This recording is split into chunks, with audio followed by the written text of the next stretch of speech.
Nurul Gufron itu sekarang diduga itu terlibat di dalam proses eh, eh, penempatan orang-orang tertentu yang menjadi bagian dari familinya itu ke Departemen Pertanian. Dan bahkan kemudian juga melibatkan Alex, itu diduga seperti itu. Dan ini agak mengerikan, itu yang disebut dengan trading in influence. Itu ternyata lembaga seperti KPK bisa kejebak. Jadi begitu dibongkar kasus SJL, dan kasus itu dipakai untuk melakukan transaksi yang melibatkan penegak hukum di situ.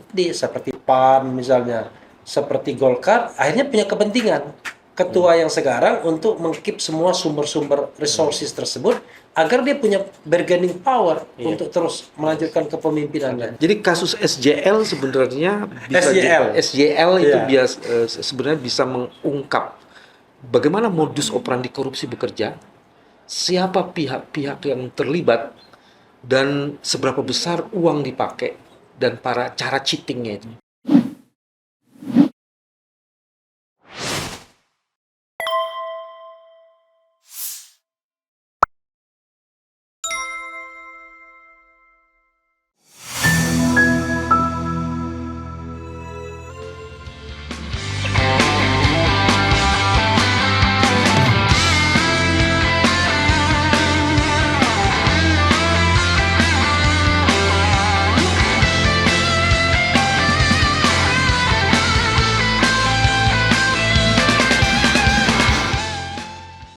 Bismillahirrahmanirrahim. Assalamualaikum warahmatullahi wabarakatuh. Waalaikumsalam warahmatullahi wabarakatuh. Teman-teman, jumpa lagi di channel ini, channel yang ingin terus-menerus menjaga kewarasan, menghidupkannya, meluaskannya, dan kemudian mempersoalkan kewarasan-kewarasan itu.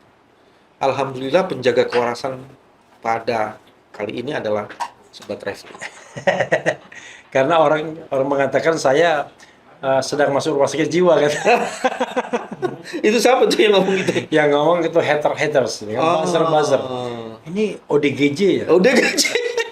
RSJ gitu. Kasus yang tidak dibahas adalah kasus yang sangat mengganggu kewarasan kita. Sahrul Yassin Limpo.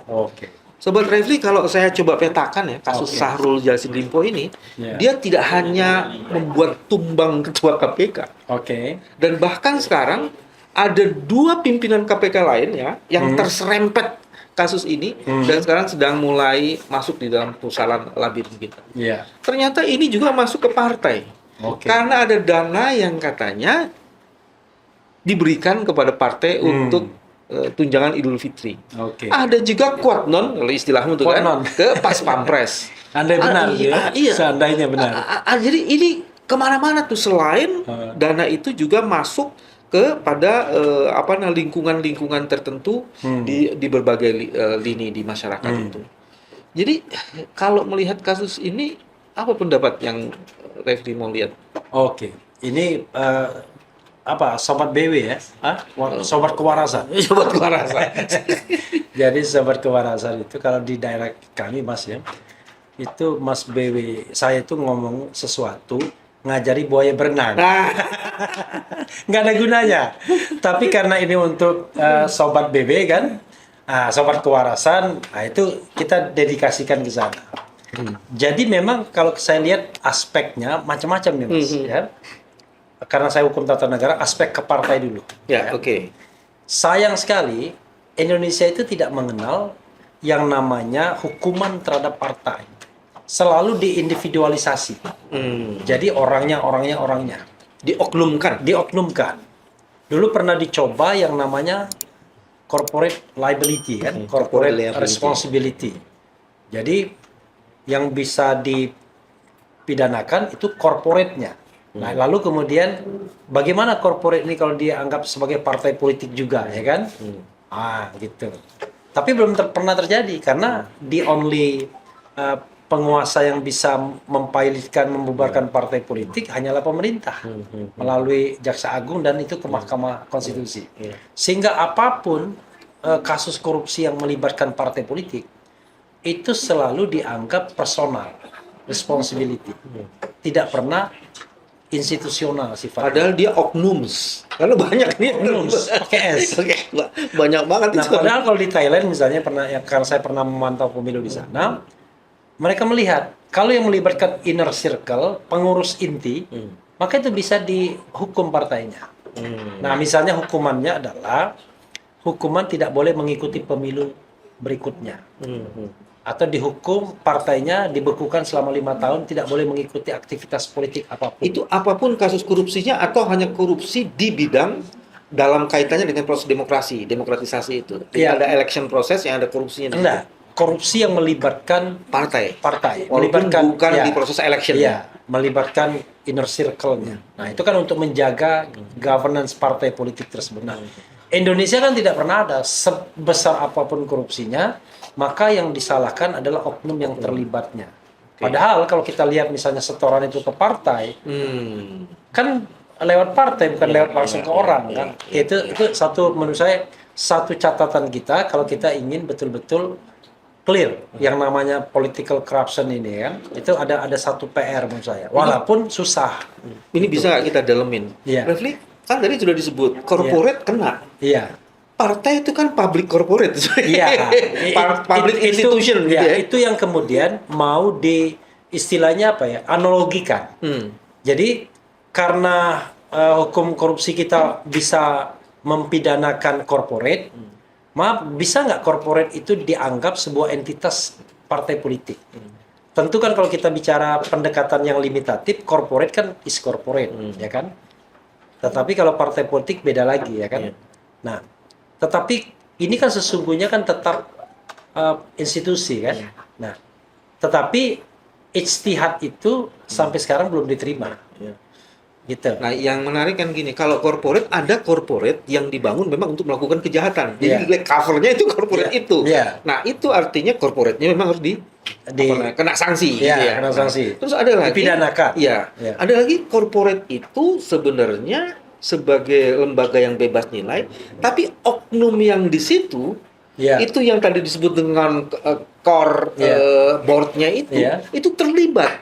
Jadi dia kemudian nggak bisa dipisahkan antara corporate dan makanya begini. Makanya kalau di Thailand itu kalau keterlibatan itu secara rasional memang melibatkan pengurus intinya. Tapi pengurus intinya tentu tidak satu.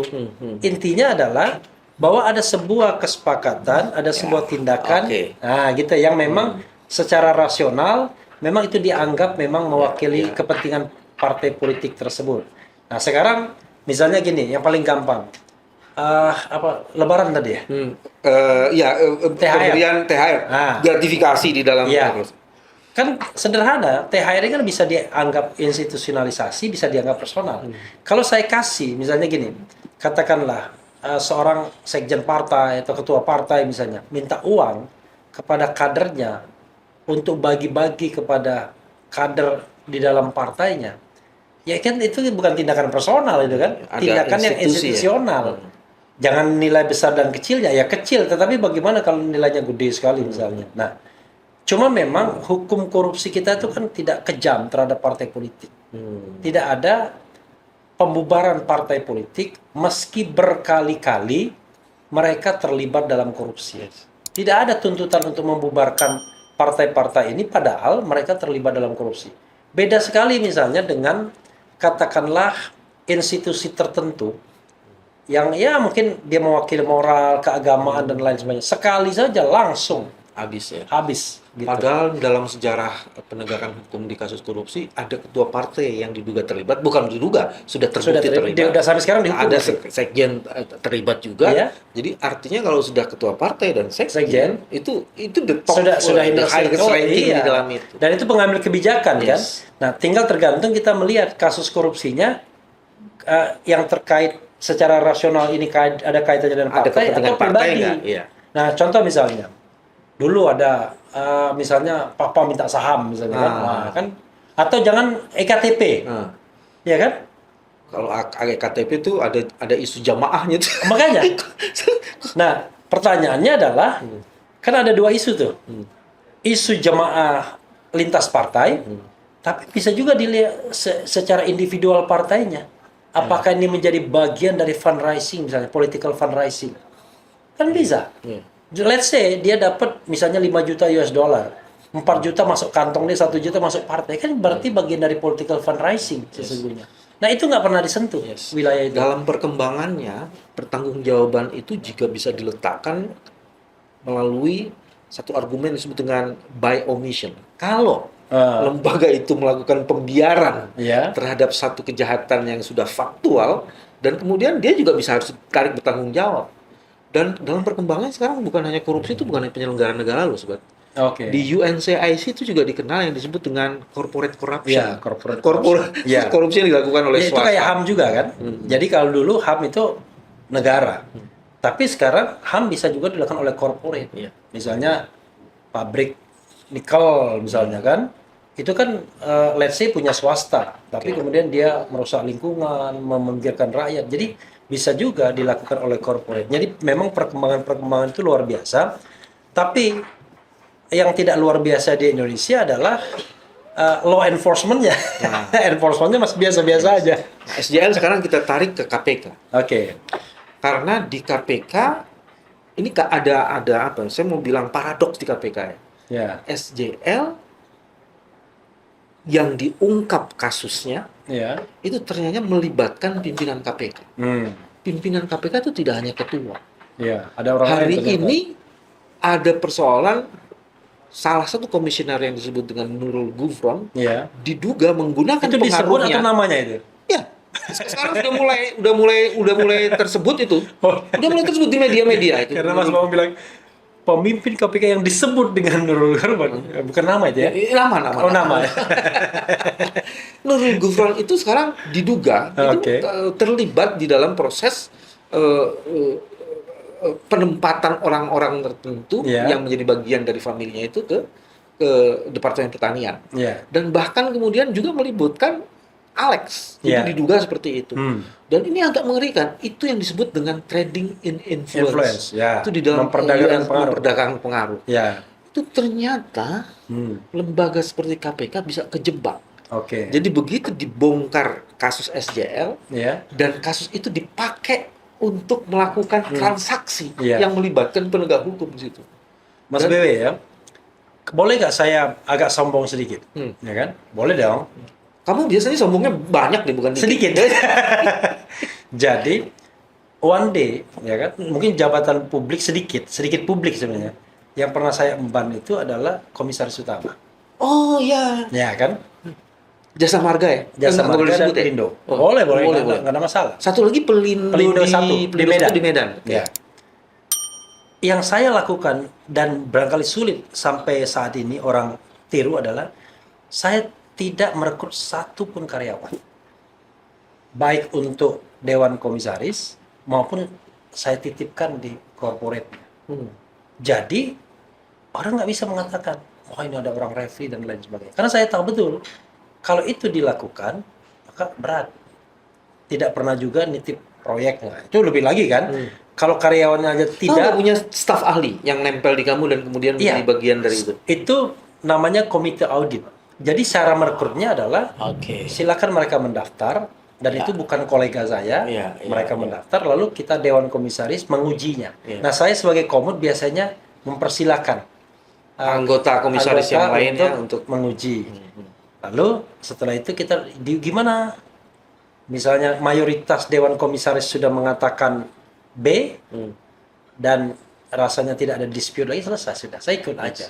Tapi kalau misalnya in case agak ragu-ragu di antara mereka, ya saya baru kemudian memberikan perspektif tambahan. Karena komite audit itu adalah salah satu instrumen organ yang membantu menjadi alat kelengkapan dari komisaris dan prerogatif kita untuk menentukan mereka. Nah, itu pun tidak, selain komite kan ada juga ada sekretaris komite, ada sekretaris Dewan Komisaris, ada staf-staf, dan itu pun tidak saya lakukan. Biasanya ada beberapa komite, ada komite remunerasi, komite governance, komite audit, gitu. Tapi soal keterlibatan KPK dan dugaan penggunaan yang disebut dengan trading in influence itu gimana? Itu yang menurut saya agak bingung ya. Seorang yang dengan kualifikasi bisa menjadi pimpinan KPK itu tidak apa istilahnya ya, tidak menjaga itu. Karena itu kan bukan hanya soal etika, tapi sudah korupsi, trading in influence, ya kan? Menurut UN apa? UNCIC, UNCIC. United Nations Convention Against Corruption. Nah, kita sudah ratifikasi. Ya. Ya. Kan kalau misalnya etika, memang bangsa kita terkenal tidak tahu etika. Sudah salah berkali-kali pun masih sudah dinyatakan bersalah masih gunakan fasilitas ketua, kan gitu. Bahkan masih memperjuangkan jabatannya di PT UN. Orang lain tuh kalau di negara seperti Korea Selatan sudah mengundurkan diri. Kalau di Jepang sudah harakiri dia. Riri juga kan. Kok kamu lagi bahas kasus SCL balik ke kasus Umar Usman? Karena saya bicara etika. Oh, etika. Ya kan, itu kan etika. Nah, ini dalam kasus yang Nurul Gufron tadi kan ini bukan etika. Tapi ini adalah pelanggaran hukum, korupsi. Dan dia adalah anggota KPK atau pimpinan KPK. Kan kacau banget gitu loh cara gimana ya? Karena saya tahu kalau misalnya kita yang namanya melanggar etika misalnya udah titip dong anak gini itu sering kita lakukan dan kita nganggap itu bukan pelanggaran. Tapi begitu ada UNCIC tadi, ya kan? Ya itu sudah trading in influence dan Anda harus tahu gimana. Kan saya tahu tuh berkali-kali KPK mengatakan trading in influence dan lain sebagainya untuk memperkenalkan konvensi PBB tersebut, ya kan? Yang dimana di kita belum masuk semua di dalam undang-undang pemberantasan korupsi kita. Belum dinormakan menjadi pasal. Tapi paling tidak itu kan sudah harus menjadi pegangan. Dan kalau hakim itu agak progresif bisa dia masukkan itu. Karena udah sudah ratifikasi. Sesuatu yang diratifikasi itu artinya sudah sah sebagai hukum. Gitu. Azas dan prinsip yang ada di dalam undang-undang yang diratifikasi itu harusnya juga menjiwai dan bisa menjadi referensi dan rujukan. Yang paling menarik sebenarnya di dalam kasus SJL ini, SJL diduga melakukan perbuatan melawan hukum itu kan dia mengutip dari pejabat-pejabat. Jadi, yang kemudian agak mengerikan itu hampir biasanya itu dengan ancaman tuh yang kalau saya dengar. Ancaman Anda mau nomor baru atau isi ulang. Kalau nomor baru kan beda sama isi ulang. Gimana maksudnya beda? Ya kan ada sekjen, ada dirjen, ada direktur dan lain sebagainya. Kalau isi ulang itu tetap di jabatan yang sama. Kalau nomor baru artinya kan naik pangkat, naik pangkat lain dan lain sebagainya. Itu yang saya dengar. Nah, yang paling menarik di situ hampir sebagian besar kebutuhan dari sang menteri itu yang sifatnya sangat personal digunakan karena uang, termasuk sokol beribadah, umroh semuanya tuh. Umroh. Ya kalau yang lain oke lah untuk kesenangan dunia ini untuk umroh. Jadi maksud saya kok sejauh itu ya soal isu integriti itu di dalam. Kalau menurut saya ini kan fenomena gunung es. Kita seolah-olah wah ini kecil. Ini kan cuma si SEL doang. Saya yakin itu semuanya. Ya maksudnya mungkin semua menteri gitu. Banyak lah. Sebagian besar. Sebagian besar saya yakin. Karena gini, tadi yang saya katakan banyak sekali kita tidak bisa membedakan domain publik sama domain privat. Dan itu sebenarnya kalau kita bicara tentang kelembagaan ya, itu pengaruh masa lalu biasanya. Ini mohon maaf ya dengan segala hormat. Biasanya kalau kita menjabat di jabatan tertentu zaman-zaman dulu, kan tidak ada yang namanya pejabat itu beranak atau beristri, ya kan? Pejabatnya nggak ada. Tapi ada entitas-entitas yang, ini agak seksi sedikit, misalnya Dharma Wanita, yang kemudian bisa menggunakan fasilitas dinas untuk kepentingan personal. Gitu. Nah, kalau itu masih mending, masih rame-rame, biasanya cuma sekedar gedung, pakai apa-apa, mungkin anggaran sedikit. Bagaimana kalau pejabat itu beristri atau beranak? Dipakai untuk istrinya belanja. Iya. Fasilitas-fasilitas itu. Iya. Dulu saya pernah ingat, one day saya diceritain zaman peralihan reformasi. Ada seorang menteri yang idealis, saya tidak sebutkan namanya, menjadi menteri dia. Begitu dia menjadi menteri, pejabat eselon 1-nya menyodorkan rekening. Dulu banyak sekali yang namanya rekening di luar itu kan. Ada istilahnya dulu rekening di luar ini. Uang operasional ya? Iya, tapi intinya rekening liar, rekening-rekening inilah yang tidak terpantau Kementerian Keuangan kan. Waktu itu sekitar 98 99 2000 itu nilainya sampai puluhan miliar atau ratusan miliar. Ditanya, uang apa ini? Ini Pak, ini kutipan selama ini. Jadi ada pos penampungan. iya, penampungan kutipan-kutipan itu kan setiap kementerian kadang-kadang dia punya kewenangan untuk mengeluarkan surat, mengeluarkan izin dan lain sebagainya kan. Dan itu uang semua. Yang resmi ada, misalnya yang resmi notaris. Pindah ke Jakarta itu bayar PNBP 100 juta. Itu memang resmi. Gila ya, 100 juta. Iya. Ada mau tuh. Iya. Nah, tapi kan konon isunya Bukan hanya 100 juta, iya. mungkin lipat 2 atau lipat 3 gitu kan. Mana lipat 10. Wih. Iya. Itu isunya lipat 10. Nah, karena itu itu ada yang barangkali langsung masuk kantong. Ada yang ini jangan, ini ada mungkin jatah menteri, kita nanti akan laporkan dan lain sebagainya. Sesuai dengan tradisi kementerian tersebut dari turun temurun ketika zaman Orde Baru kan nggak ada KPK dan lain sebagainya. Ini uang apa? Ya gitu-gitu. Lalu penggunaannya apa? Terserah Bapak. Bayangkan. Untuk kawin lagi juga boleh. Ya terserah. Kan nggak ada pertanggungjawabannya. Dan itulah dana-dana itulah yang konon akhirnya masuk ke politik. Karena sang menteri ini rupanya masuk Bagian politik. dari Ya, salah satunya. Gitu. Nah, yang begini-begini ini menurut saya udah tradisi. Yang kemudian saya sih tidak menyalahkan KPK begini kalau menurut saya. Kalau untuk prevention itu kan harusnya presiden. Kan dia yang memimpin birokrasi tertinggi sebagai prevention. Kan kalau prevention kan dia bisa, tapi kalau law enforcement, penindakan, oke, hanya KPK, kejaksaan sama kepolisian. Nah, dalam kasus SYL ini kan harusnya preventionnya kuat. Dan tidak hanya prevention, selection.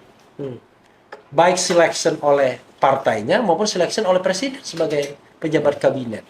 How come Anda kemudian, dulu ingat pada masa pemerintahan pertama Jokowi, wah, menteri itu disetorkan ke BW dan Abraham Samad dan teman-teman. Itu waktu ini ya, Pak Jokowi pertama ya. Ada stabilo merah. Ada stabilo hijau, ada stabilo kuning, ya kan? Hijau ada nggak hijau? Nggak ada ya? Ini mesti tanya ke Abraham Samad. Karena statementnya yang bikin Abraham Samad itu. Kita terkaget-kaget juga setelah itu kan. Ya. Tapi paling tidak bisa menghalangi orang tertentu untuk masuk kan, yang dianggap bermasalah. Periode kedua kan nggak ada lagi. Nggak ada. Padahal kalau kita lihat rekodnya yang kita diskusikan ini, isu tentang dia kan sudah di daerah tuh banyak sekali. Salah satunya ini, mohon maaf, kita harus, ini isu ya, sekali lagi sorry, mohon maaf, isu. Misalnya isu katakanlah apa istilahnya ya, Drug. Gitu misalnya, ya kan, penyalahgunaan obat misalnya. Kan itu kan sudah isu yang tersebar di mana-mana. Harusnya ada klarifikasi dan konfirmasi itu maksudnya. Iya, gitu. Nah, kok bisa? Karena orang ini kan bukan genuine dari partai yang sekarang dia tempati. Kita kan sebelumnya kan partai X, kalau nggak salah Pak Golkar dulu kan, gitu. Artinya kan dia pindah itu bukan dalam kondisi kosong, dalam kondisi yang berisi. Atau karena berisinya itu makanya dia ditampung gitu. Nah itu juga membuat partai politik jadi kehilangan elan restoratifnya kan jadinya kan. Kalau begitu dari seluruh percakapan tadi sebenarnya memang dalam negara hukum yang demokratis ini partai tak bisa dinafikan. Dia peran sangat strategis. Sangat strategis. Dan membangun partai yang mempunyai basis integritas itu menjadi sesuatu yang sangat ya. Dan integritas itu kalau dikerucutkan lagi, pertama adalah di sistem keuangannya. Iya. Harus jelas dari mana uangnya. Transparansi akhirnya. Transparansi dan accountability dalam financial system menjadi sesuatu. Jadi transparansi penerimaan, transparansi pengeluaran. Dan pada kondisi inilah kemudian pentingnya negara memberi partai dana sehingga kemudian dia tidak perlu mencari-cari lagi dana. Iya. Itu ada 3 pilihan, Mas, kalau yang begitu memang. Jadi ada pilihan semua kebutuhan partai politik itu dipenuhi 100%. Yang kedua, partai disuruh nyari sendiri dan negara sama sekali tidak tanggung jawab. Atau ada bagian negara, ada bagian sana. Nah, yang jadi masalah adalah kalau ada kejelasan nggak apa-apa, tapi ruang gelapnya itu nggak tahan. Ini ada bagian negara per suara sekian, ya kan? Dulu per kursi kalau tidak salah. Sekarang jadi per suara. Wah, jadi lumayan gede. Oke. Kalau kita kaitkan dengan operasional partai ya kecil sekali Kecil, itu. betul. Sangat kecil, bayar ATK, bayar staf sudah habis. Nah, akhirnya kan ada bagian besar yang harus dicari. Sementara partai nggak boleh bikin usaha. Ya. Nah, maka kan yang jadi masalah pasti ada sumbangan pihak ketiga. Baik perorangan maupun korporat. Badan usaha. Untuk perorangan dan badan usaha digedein. Kalau misalnya badan usahanya sekarang 75 bisa 75 75 M. ya kan? Pokoknya digede-gedein. Tapi kan karena tidak transparan, ya akhirnya adalah ini partai bikin usaha juga, bikin usaha melalui elit-elitnya, sebagian dikembalikan ke partai politik, sebagian dipakai, sebagian besar dia pakai. Dan kita gelap. Dari mana sumber keuangan partai tersebut yang bisa membiayai berkali-kali lipat dari sumbangan negara? Nah, selama kita tidak bisa menelusuri dana itu, ya selama juga gelap. Gitu. Padahal baru pendapatannya ya, belum penggunaannya gitu. Kalau sistem keuangan partai itu tidak bisa dibangun transparansi dan akuntabilitasnya, maka bagaimana mungkin kinerja partai itu bisa dibangun sistem integritasnya kan? Apalagi kan sebenarnya problem kedua ini adalah soal kepentingan kapital yang bisa masuk gara-gara gelap itu, sehingga kemudian mereka menjadi elit partai dan secara diam-diam partai dikuasai oleh kepentingan konglomerasi. Iya, jadi sebenarnya kalau kita uang masuk partai itu kan dua, masuk ke partainya atau masuk ke elitnya. Tapi kalau paling gampang, karena di Indonesia ini partai tidak ada yang demokratis, rata-rata sangat ditentukan oleh katakanlah ketua umum dan sekjennya, maka bisa dipastikan kan itu kuncinya. Nah, harusnya terhadap ketua umum dan sekjen belum bisa dipastikan apa nih ketua umum. Belum dilanjutin bisa dipastikan. Bisa dipastikan uang itu mengalirnya ke sana. Gitu. Ya kan? Kalau misalnya dia baik, maka share buat partainya agak gedean. Tapi kalau dia tidak baik, buat pribadinya gedean. Tapi saya bisa pastikan sebagian besar itu akan dia keep sendiri. Untuk menjaga loyalitas dan leadership di partai tersebut. Jadi dia nggak mau dong langsung distribusi begitu saja. Nanti pada pemilihan ketua berikutnya bisa diambil orang lain kan. Akibatnya partai memang tidak pernah sehat. Untuk partai yang punya peluang untuk berkompetisi. Tapi ada partai yang tidak punya peluang untuk berkompetisi kan. Partai yang ya seperti Nasdem, seperti Demokrat misalnya. Sulit kita mengatakan akan ada demokrasi internal. Demokratisasi internal di dalam kan? tubuh partai. Nah, tapi ke partai yang berkompetisi tadi, seperti PAN misalnya, seperti Golkar, akhirnya punya kepentingan ketua yang sekarang untuk mengkeep semua sumber-sumber resources tersebut, agar dia punya bargaining power untuk terus melanjutkan kepemimpinannya. Dana itu dipakai untuk membangun monoloyalitas kepada kepentingan dirinya. Gitu. Nah, jadi menurut saya memang akhirnya, makanya saya kan selalu bicara tentang perombakan yang struktural. Jadi nggak bisa kita menyelesaikan ini dengan day-to-day pemerintahan. Day-to-day pemerintahan itu biasanya dia sangat sektoral, sangat parsial, kan? Tapi tidak struktural. Apa kabarnya ketua KPK ya? Kasusnya udah lama kan? Saya juga heran. Karena saya lihat dia jual rumah. Karena dijual, hubungi Firly. Banyak sekali, coba lihat ada beberapa. Hubungi Firly. Cuma Firly-nya pakai Y nih. Kalau itu kan nggak pakai Y. Nah, ini sendiri sudah menunjukkan kepada kita, ya, bagaimana di antara sesama penegak hukum itu saling loyal. Apa istilahnya? Bukan loyal, apa ya? Saling menyandra. Bukan, saling ini melindungi. Tepos seliro. Tepos seliro. Iya kan? Begitu kan yang namanya korupsi kan kejahatan yang luar biasa paling tidak. Menurut omong-omongnya kita kan. Tapi apa istilahnya, penindakannya nggak luar biasa. Ditetapkan sebagai tersangka sampai sekarang dia nggak jelas di mana itu barang. Itu orang ya, bukan barang, orang. Dan karakter kedua dalam tipikor itu tidak pernah korupsi, dia well organized. Nah, jadi jangan-jangan itu menjadi bagian dari kepentingan bersama yang nggak dilindungi. Ya, jangan-jangan. Jadi akhirnya disuruh pergi aja. Kan beratnya begitu. Ya, saya gini, kan kita ini kan ingin kebaikan negara ini kan. Menurut saya negara ini terlalu banyak di capture, ya kan, dibajak oleh orang-orang yang secara formal kita kasih kekuasaan, baik langsung seperti wakil rakyat atau melalui wakil kita atau melalui pemimpin kita. Nah itu yang jadi masalah di penegak hukum ada. Dulu saya menganggap at least ada 2 champion masih kan, KPK sama MK.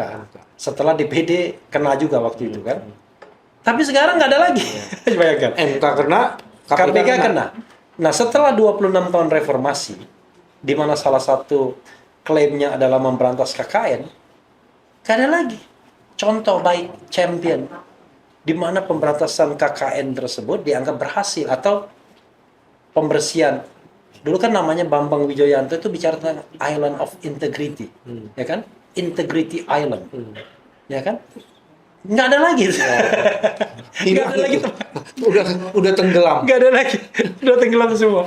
Itu bahkan sekarang muncul frasa kata korupsi justru merebak di lembaga pemberantasan korupsi. Oke. Kenapa? Karena dia tahu betul bagaimana cara yang aman untuk korupsi. Melakukan korupsi secara aman. Aman, ya kan? Aman, damai, dan sesuai dengan prinsip-prinsip tata kelola pemerintahan yang tidak baik.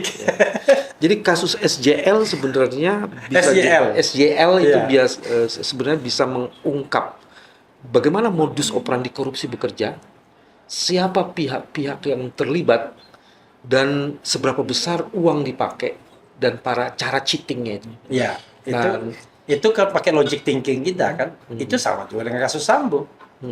Ya kan? Kasus Sambo juga bisa mengungkap itu. Bukan kasus pembunuhannya, tapi begitu ditemukan uang ratusan miliar, ditemukan yang dititipkan ke ajudan saja jumlahnya bisa ratusan juta, ya kan? Itu lalu ada yang triliunan dan lain sebagainya. Tapi kan momentum-momentum seperti itu kan tidak pernah dimanfaatkan tadi, karena well organized tadi kan. Sehingga ketika kita berharap KPK yang menindak itu, kita ragu sekarang. Berharap penegak hukum lain menindaknya, kita ragu. Akhirnya ini menjadi omong-omong publik aja, gitu. Kasus SJL harusnya membongkar kewarasan kita bahwa korupsi itu masih ada dan bekerja sangat luar biasa. Oh, bukan masih ada, bahkan berkembang. Kan indeks persepsi korupsi kita kan jalan di tempat. Jalan di tempat. SBY 10 tahun pemerintahan dia naikkan IPK dari 20 ke 34. 14 poin. 14 poin. Jokowi naikkan dari 34 ke 34. Pernah 40 sebagai the highest poinnya dia. Tapi turun 38, turun 37, naik 38, turun 34, sekarang 34. 2 tahun berturut-turut sudah. Makanya, jadi kalau kita bahasa positifnya jalan di tempat, ya kan? Bahasa negatifnya gagal. Mana ada jalan di tempat tuh berhasil atau netral. 10 tahun nggak ngapa-ngapain. Gagal karena indeksnya stagnan. Salah satu indikator yang bisa kita percaya kan? Gitu. Teman-teman, inilah cara kita menjaga kewarasan. Kasus SJL contoh terbaik bahwa korupsi itu makin dahsyat. Sampai ketemu lagi. Terima kasih. Assalamualaikum warahmatullahi wabarakatuh.